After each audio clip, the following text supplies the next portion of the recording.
Seo cuid gan na scéalta is mó bhíor tuairisc an teachtain seo.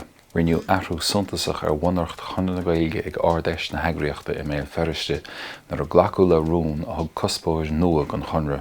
Gríomhú I dro éire aontaithe leas na Gaeilge agus na Gaeltachta. Tá sra tuairiscí ar a suíomh faoi imachtaí na ardéise agus pléú an ócáid ar an bud Gaeilge freisin. Dúirt an Commissioner Teanga séamas chun cheannan nach chun aon seachtain ach go deastíonn cuasaí fochéime agus éarchéime trí Gaeilge leis an sprioc atá an réaltas gur chaintear Gaeilge a bheith a bhíse fin géad go aircaí chun na stáitse a bhíse faoin blion fé tríocha. Dúirt ceannasaí rion na Gaeltachta éadán na Cormac ar a gláir seach lá gur fearr modúil san Gaeilge seachas cuasaí iomlána céime leis an sprioc sin a bhaint amach. Tá ainacht le duine ag údarás na Gaeltachta mar de le hiiritas ar chearta bainte feamine ar chladaí Chonamara.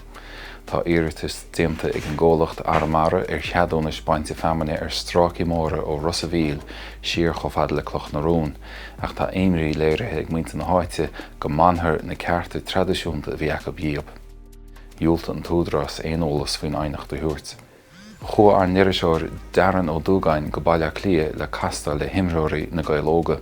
Cumann pelle lán-Gaeilge na carach. Bunaíomhann cumann breis agus cuid bliain déag ó hain agus tá imreoirí a niseachab nar imire le cumann ar beheile ó bhí siad na ngásúir bheige. Ar deire tá molla déanta ag iarseanara in chointis glas Éamon Ryan go monóthaí bunáit chomhla ag Calafort Rosavíl in Gaeltach Chonamara. Dúirt Ryan go léoch sé le cíl go núsáidí an sé nua atá le toig an lán go oibreachtaí chomhla. Tá na scéalta sin agus tuile ar Tuairisc.